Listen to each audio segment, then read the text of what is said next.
ओम शांति। तो वैसा तो सबसे पहले मैं आपको कैसे ज्ञान में आया, थोड़ा वैसे टॉपिक से बाहर है, लेकिन फिर भी बहन जी ने कहा इसलिए सुनाता हूँ। वैसे लौकिक में कुछ परिस्थिति ऐसी थी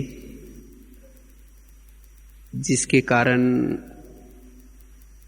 पढ़ाई में रुचि होते हुए भी घर की परिस्थिति ठीक नहीं थी। इसीलिए मैं जो लिखने के लिए जो डायरी लाता था, दुकानों से डायरी ला करके, पुरानी डायरी रद्दी की, और उसके ऊपर लिखा रहता था। पहले जमाने में स्याही से लिखते थे और उसी को स्याही के लिखे हुए डायरी को पानी से धुलाई करते थे। धुलाई करने के बाद स्याही निकल जाती थी, फिर उसको धूप में सुखा करके फिर डायरी बनाते थे। तो ऐसे करते समय 9वीं कक्षा के लिए जब डायरी लाई थी, उसी डायरी के साथ ब्रह्मा कुमारी विद्यालय का एक छोटा सा किताब मिला और मराठी लिटरेचर महाराष्ट्र से जो नागपुर से छपता है, नागपुर का एड्रेस था। तो मेरे को कुछ ये बातें बहुत अच्छी लगी। तो मैंने क्या किया, 2 मास तक किसी के घर में 5 पैसे घड़ा करके, पानी डाल करके, कुछ करके 10 रुपये इकट्ठा किया और उसमें लिखा था अगर आप 10 रुपये भेजेंगे तो आपको इसके बारे में 7 डेज का कोर्स भेजेंगे। तो फिर मैंने क्या किया, 10 रुपये उसको ये मुंह से भेजा। फिर 7 डेज की कोर्स पत्राचार पाठ्यक्रम मिला और उसी पाठ्यक्रम के द्वारा कोर्स किया और 2 साल उस कोर्स से ज्ञान में चलते रहे। खुद ही पढ़ करके योग कैसे लगाना है, क्या क्या धारणा करनी है। और 2 साल के बाद जब बड़े सिटी में गए तब इस ज्ञान के बारे में गीता भाषा थी। फिर पक्के ज्ञान में पता चला कि माउंट आबू हेडक्वार्टर है। तो इस तरह से बाकी तो चलते हैं हम अपने टॉपिक के ऊपर। तो आज का टॉपिक है पुरुषार्थ में आत्माभिमानी स्थिति का महत्व। आप देखेंगे 2-4 दिन लगातार बाबा की जो मुरलियां चल रहे, बाबा कहते बच्चे क्या करो, शरीरों को नहीं देखो, शरीरों को देखने से ही समस्या पैदा होते हैं। सारी जो हमारे पुरुषार्थ की जो भी कुछ समस्याएं हैं, चाहे योग नहीं लगता, दूसरे के अवगुण नजर आते हैं, विकारी भावना पैदा होती है, या गुस्सा आता है, फीलिंग आता है, जो भी सभी समस्या है उसका कारण है देह अभिमान। तो इसीलिए अगर इन सभी समस्या से छूटना है, अगर हम आत्मा अभिमानी बनेंगे तो हमारे पुरुषार्थ की सभी समस्या समाप्त हो सकती है। इसीलिए बाबा कहते हैं कि ये पहला लेसन आप क्या करो, पक्का करो। पहला लेसन हमारे पुरुषार्थ में बहुत आवश्यक है। इसीलिए जैसे ब्रह्मा बाबा ने मैं आत्मा हूं, मैं आत्मा हूं, ब्रह्मा बाबा ने कितना इसको पक्का किया। तो इसी तरह जब तक हम इस लेसन को पक्का नहीं करेंगे तब तक चाहे योग की स्थिति, चाहे धारणा का विषय हमारे लिए मुश्किल रहेगा। इसीलिए अगर हमें पुरुषार्थ में तीव्र चलना है, अगर बाबा की धारणाओं को जो बाबा सुनाते हैं उस धारणा को अपने जीवन में लाना है, अतीन्द्रिय सुख की अनुभूति करनी है, तो हमें इस लेसन के ऊपर अच्छी तरह ध्यान रखना है। वास्तव में सच्चा पुरुषार्थ मतलब क्या है? पुरुषार्थ मतलब और कुछ नहीं, आत्माभिमानी बनना, आत्माभिमानी स्थिति की अनुभूति करना, यह है हमारा पुरुषार्थ। और जब हमारी आत्माभिमानी स्थिति होगी तो बाबा की याद सहज आएगी। आत्मा अभिमानी स्थिति का इतना बड़ा महत्व है। आत्मा अभिमानी रहने से ही हम अंतर्मुखी बन सकते हैं। आत्मा अभिमानी वालों को अपनी आत्मा नजर आएगी, और जब अपनी आत्मा का दर्शन जब हम करते हैं, हमें और कुछ दुनिया नजर नहीं आएगी, ना किसी की बुराई नजर आएगी, ना इस दुनिया की वस्तु वैभव नजर आएंगे। और जिसको अपनी आत्मा का दर्शन हो रहा है उसको परमात्मा दर्शन उस परमधाम का दर्शन भी ऑटोमेटिकली होगा। इसीलिए हमें क्या करना है, अपना दर्शन करना है। जैसे अभी गीत भी बज रहा था, क्या करो, आत्मचिंतन करो। आत्मचिंतन करने से विश्व का परिवर्तन हो जाएगा, दूसरे का परिवर्तन हो जाएगा। दूसरे परिवर्तन हो गए ये नजर आएगा। स्वयं का भी परिवर्तन का आधार है आत्माभिमानी स्थिति। अगर मेरे संस्कार परिवर्तन नहीं होते, मेरी आदतें परिवर्तन नहीं होती, इसका मतलब मेरी आत्माभिमानी स्थिति कम है। क्योंकि आत्माभिमानी स्थिति में रहने से हमें एक अतीन्द्रिय सुख मिल जाता है, और जब ये सुख आत्मा ने पाया, उसके लिए चाहे कैसा भी सुंदर देह भी सामने आएगा तो भी आकर्षित नहीं होंगे। तो चलो 2 मिनट आत्माभिमानी स्थिति में पावरफुल स्थित रहे। प्रेम से बस दो घड़ी,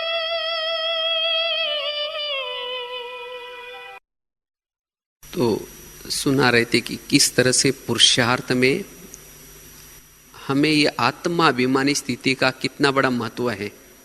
आत्माभिमानी स्थिति वाला अगर अंदर से ज्योति जागृत है, दिव्य दृष्टि के सामने वो ज्योति नजर आ रहे, वो इस दुनिया से उपराम रहेगा।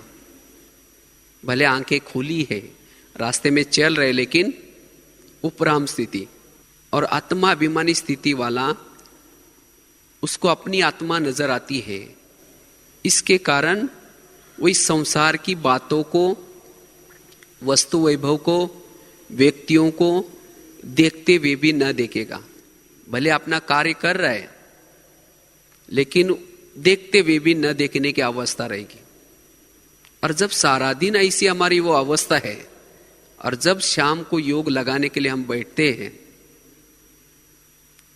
तो सारा दिन की कोई भी बातें, क्या देखा, किसने क्या बोला, क्या सुनाया, कुछ बातें याद नहीं आएंगी।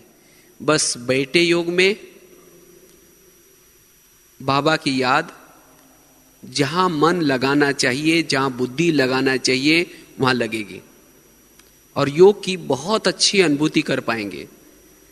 नहीं तो कईयों की कंप्लेन होती है, हमें जब योग में बैठते तो सारा दिन की बातें ही याद आते हैं।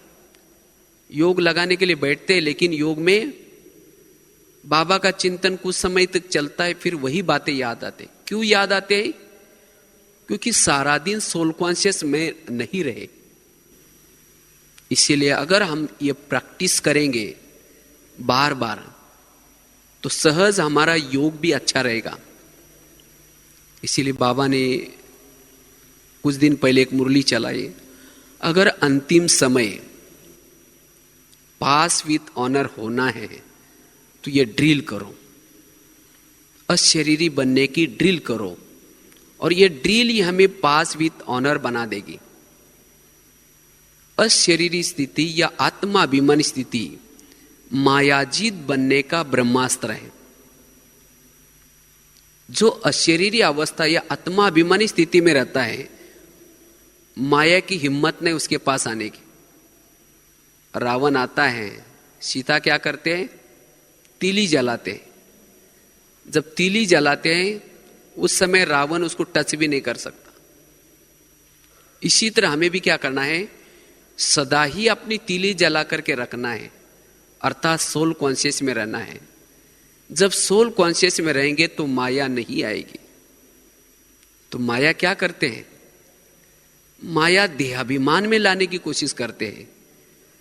जब हम देहाभिमान में आते हैं तो माया आ जाते हैं। इसीलिए हमें देही अभिमानी बनना है। हर मुरली में, कोई भी आप मुरली लो, हर मुरली में बाबा ज्ञान का विस्तार सुना करके लास्ट में क्या कहते हैं? बच्चे आत्मा समझ करके फिर मुझे याद करो। कई तो सोचते हैं कि हमें दूसरे का शरीर नजर आता है। शरीर नजर क्यों आता है? जब हमारी ज्योति बुझी है, हमारी आत्मा हमें नजर नहीं आ रहे, तो दूसरे का भी शरीर ही नजर आएगा। इसीलिए दूसरे की आत्मा देखने के बजाय पहले हमारी अपनी आत्मा को जागृत रखना है। जब हमारी आत्मा की जागृति है तो दूसरे की ऑटोमेटिकली आत्मा ही नजर आएगी। इसलिए बाबा कहते बच्चे क्या करो, अशरीरी बनो। और आत्मा अभिमानी जब आप बनते हैं, अशरीरी बनते हैं, उस समय कोई भी कड़ा संस्कार हो, कोई भी विकार हो, अटैक नहीं करेगा। जैसे महाभारत में युद्ध चलता है, रामायण में युद्ध चलता है। राम क्या करता है, रावण का एक सिर काटता है, फिर वो सिर कट जाता है लेकिन वापिस आकर के जुड़ जाता है। फिर दूसरा सिर काटता है, वो वापिस आकर के फिर जुड़ जाता है। आखिर राम परेशान हो जाते हैं। तो इतने में विभीषण आया। तो विभीषण ने कहा कि ऐसा नहीं मरेगा, आप उसके नाभि में तीर लगाओ तो मर जाएगा। और जब नाभि में तीर लगाया तो रावण मर गया। इसी तरह हम भी क्या कर रहे हैं, कोई 10 साल से, कोई 20 साल से, 30 साल से, 40 साल से, 50 साल से रावण को मारने में लगे हैं। कभी काम का गला काटते हैं, वो कट तो जाता है, फिर दोबारा आकर के चिपक जाता है। कभी क्रोध का काटते हैं, दोबारा चिपक जाता है। बार बार संस्कार रिपीटेशन होते हैं। क्यों? क्योंकि हमने नाभि में तीर नहीं लगाया अभी तक। और नाभि है देहाभिमान।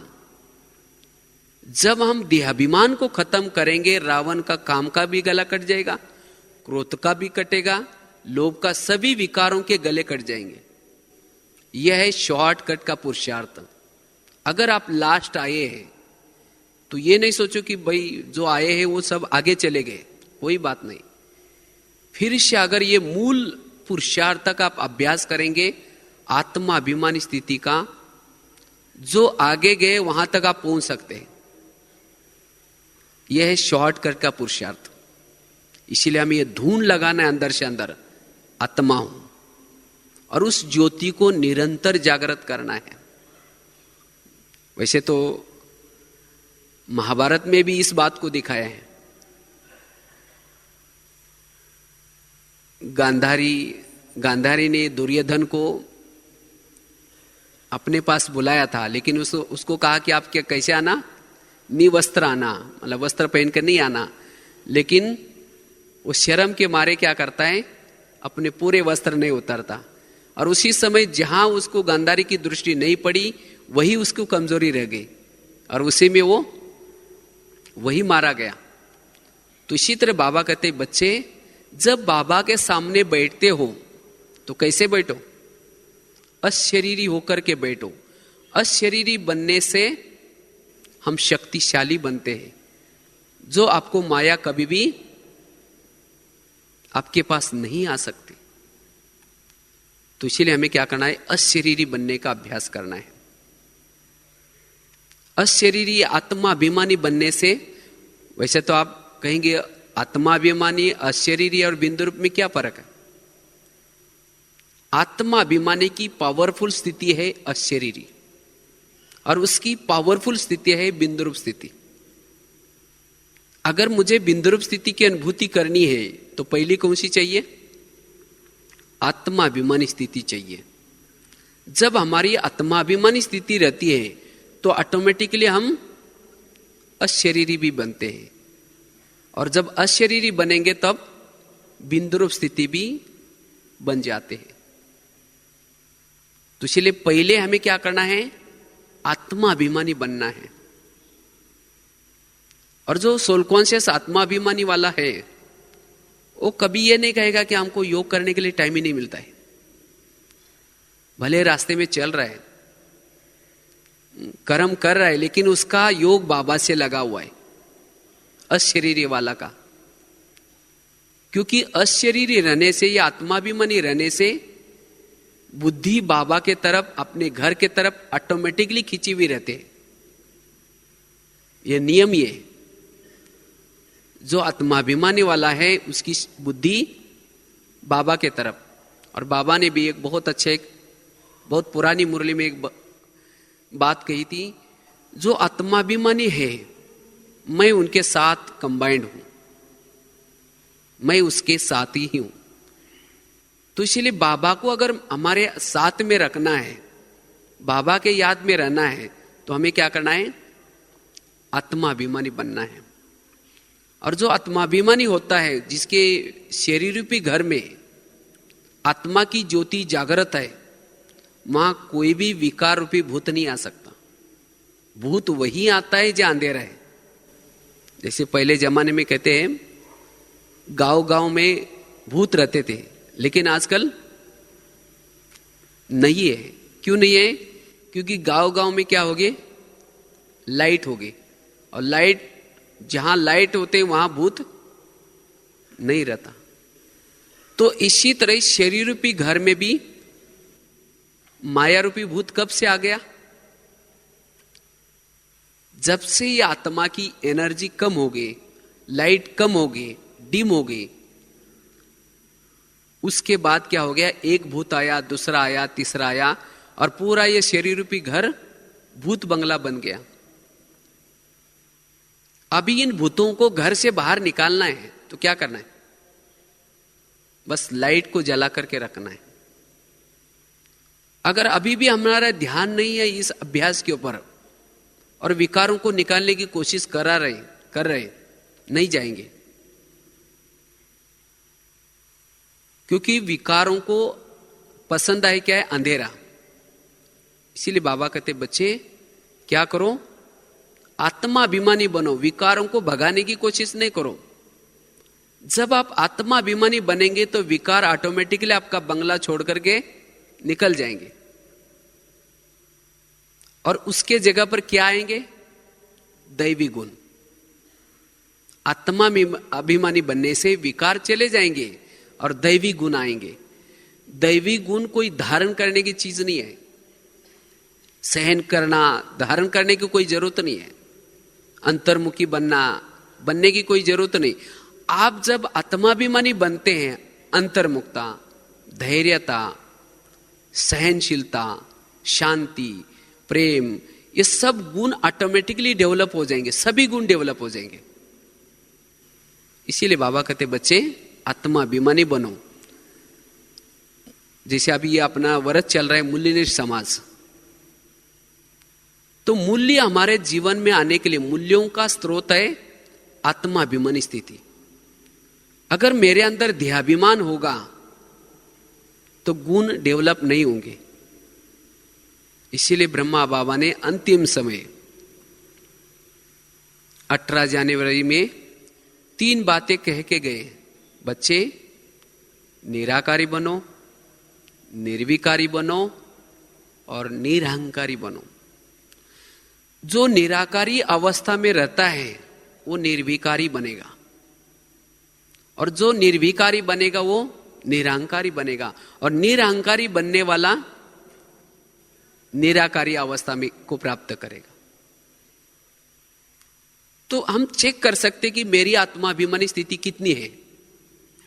अगर कोई मुझे अपमान करता है, मेरा अपमान करता है, और मुझे उसकी फीलिंग आते हैं, ये कौन सा बहाना है? ये भी देहाभिमान है। अगर कोई मेरी महिमा करता है तो भी हम फूल जाते हैं, ये भी देहाभिमान है। आत्माभिमानी वाला महिमा में भी फूलेगा नहीं, और ग्लानि में भी फीलिंग में नहीं आएगा, जिसको कहते कर्मातीत अवस्था। कर्मातीत अर्थात एकाग्रता। हर परिस्थिति में वो एकाग्र रहेगा, चाहे कोई मान की परिस्थिति हो, चाहे कोई अपमान की परिस्थिति हो। तो इसीलिए हमें आत्माभिमानी स्थिति बना करके कर्मातीत के नजदीक पहुंचना है। ब्रह्मा बाप समान, शिव बाप समान अगर हमें बनना है तो निराकारी अवस्था को प्राप्त करना है। और वैसे बाबा क्यों बोलते बच्चे आत्माभिमानी बनो? क्योंकि बाबा हमारा साजन है और हम सब उनकी कौन है? सजनीय है। जैसे कोई भी साजन अपने सजनी को लेके जाता है, कब लेके जाता है? हाँ, जब वो सजनी उस साजन से थोड़ी छोटी हो। अगर सजनी भारी है और साजन छोटा है, कैसे उठाकर लेके जाएगा उसको? तो इसी तरह हमारा साजन बिंदु है और हम 60-70 किलो वाले देहाभिमान में होंगे तो साजन कैसे लेके जाएगा? तो इसीलिए साजन के साथ जाने के लिए क्या करना है? क्या बनना है? अशरीरी बनना है, आत्माभिमानी बनना है। तो आत्माभिमानी स्थिति की अपरंपार महिमा है। अगर हमें निरंतर योगी बनना है, कोई बातों की धारणा करनी है, तो बस यही पुरुषार्थ की धुन लगी रहे। अभी बाबा मिलने के लिए आएंगे, अगर उस मिलन का बहुत सुख लेना है, बहुत अच्छा आनंद लेना है, चार्ज होके जाना है, तो अभी 4-5 दिन पड़े हैं, तो बस यहां एक यही धुन लगा करके रखे। जब भी कहीं चलते हैं, बस मैं आत्मा हूं, मैं आत्मा इस भ्रुकुटी में बैठा हूं, मैं आत्मा ये कार्य कर रहा हूं, मैं आत्मा हूं, बस यही धुन लगा करके रखने। और जब आप पूरा अच्छी तरह अशरीरी आत्मा अभिमानी होकर के बाबा के सामने बैठेंगे, तो चाहे आपकी जगह पीछे हो, चाहे कोई भी कोने हो, जब वो चुंबक आएगा, बाबा हमारा चुंबक है, वो अपने तरफ खींचेगा, आपको शक्तिशाली बना देगा। और वही स्थिति आप कर्म क्षेत्र पर, आपको यहां का मिलन याद आएगा। वो डायमंड हॉल में बाबा से मिले थे, कितनी पावर मिली थी। अगर देहाभिमान में होकर के बैठेंगे, वो चुंबक अपने तरफ खींचेगा नहीं। एक बार ऊपर ओम शांति भवन में बाबा आए थे, तो हम लोग ऐसे ही मुरली सुन रहे थे, तो माताओं के साइड में बैठा था, तो बाबा आए थे, गुलजार दादी के तन में मुरली चल रही थी, आधी मुरली पूरी हो चुकी थी। तो एक माता दूसरी माता को बोलते, ये बाबा जी कब आएंगे? तो दूसरी माता जी बोलते, ये माता जी कोई बैठे उठ के चली तो जाएंगी, उसके बाद तो बाबा जाएंगे। वो अपना बोलती जा रहे, पता ही नहीं क्या चल रहा है। मना देखो, बाबा आए थे, लेकिन उस माता को वो अनुभव नहीं हुआ। क्यों नहीं हुआ? यह अशरीरी स्थिति की कमी। जिन्होंने ये पुरुषार्थ करके आए हैं वहां 1 साल तक, और यहां जब बैठेंगे और जब बाबा आएंगे, तो उस समय बाबा आने से पहले स्टेज का वायुमंडल या हॉल का वायुमंडल, और उसके बाद जब बाबा दृष्टि देते, वो वायुमंडल में जमीन और आसमान का अंतर लगेगा। जैसे कोई टॉर्च की लाइट आ रहे जब बाबा दृष्टि देते, या जब हम जिस जगह पर बैठे, जैसे एकदम अशरीरी होकर के बैठे, वो चुंबक अपने तरफ खींच रहा है, एक अलौकिक अनुभव होगा। इसीलिए बाबा डायरेक्ट मिलने के लिए किसी को आने नहीं देते। 1 साल ज्ञान में चलने चाहिए, क्योंकि 1 साल में हो सकता है मुरली सुन करके, शुद्ध भोजन खा करके, सोमानों का अभ्यास करके थोड़ी तो आत्माभिमानी स्थिति बनेगी और कुछ अनुभव होगा।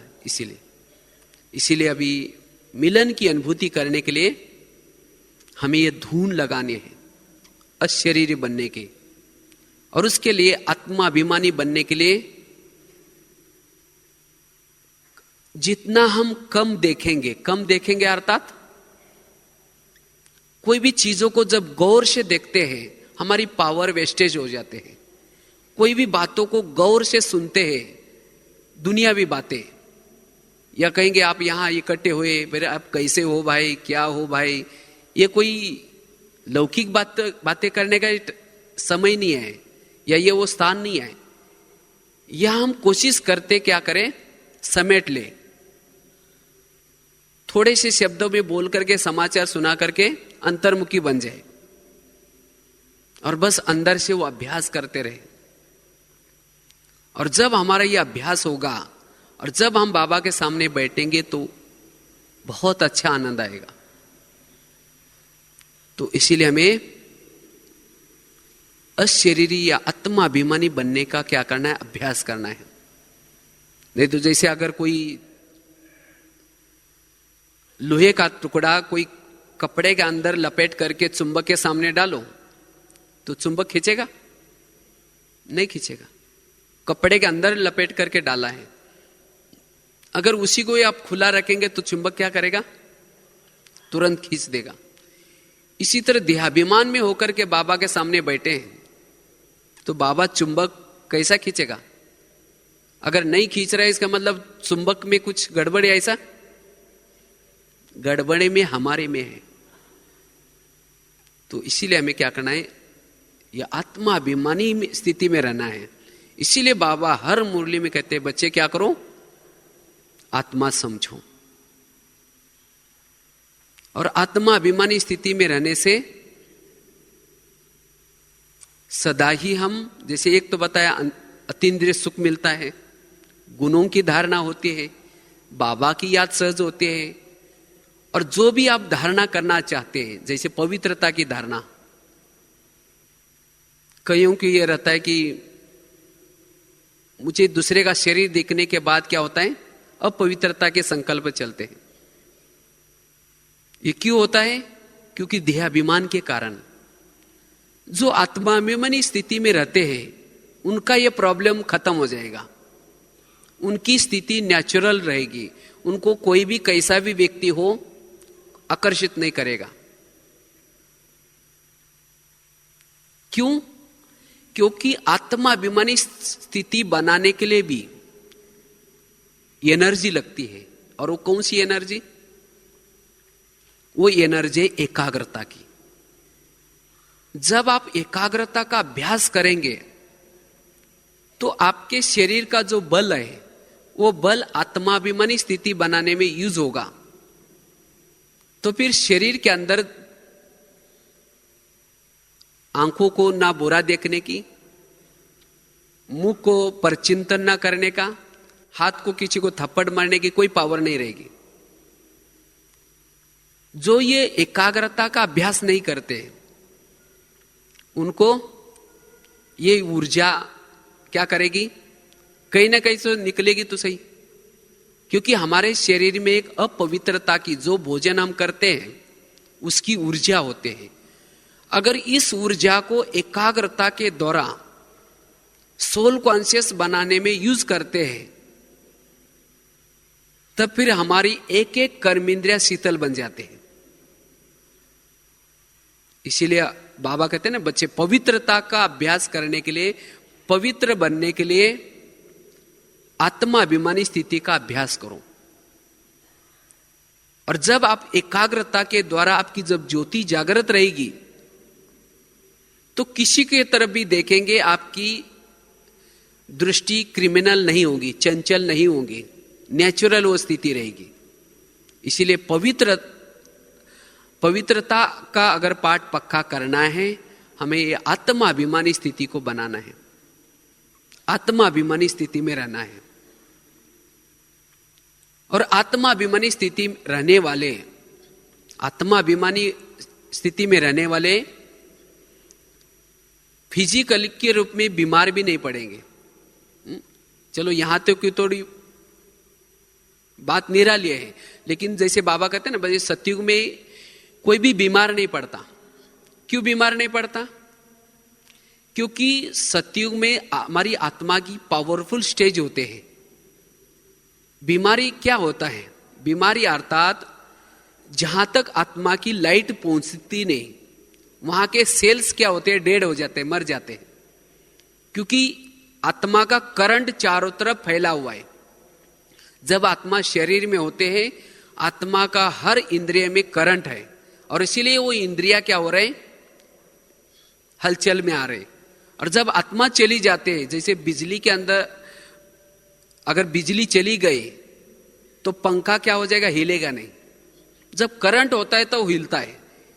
इसी तरह आत्मा की एनर्जी जब बॉडी में होते हैं तब बॉडी की हलचल होती है। तो सतयुग में आत्मा पावरफुल होती है, इसके कारण उसकी जो लाइट है हर जीवाणु तक पहुंचते हैं। इसीलिए सतयुग के शरीर का गायन क्या है? शरीर वहां कंचन काया होगा, शरीर भी चमकेगा, शरीर से भी खुशबू आएगी।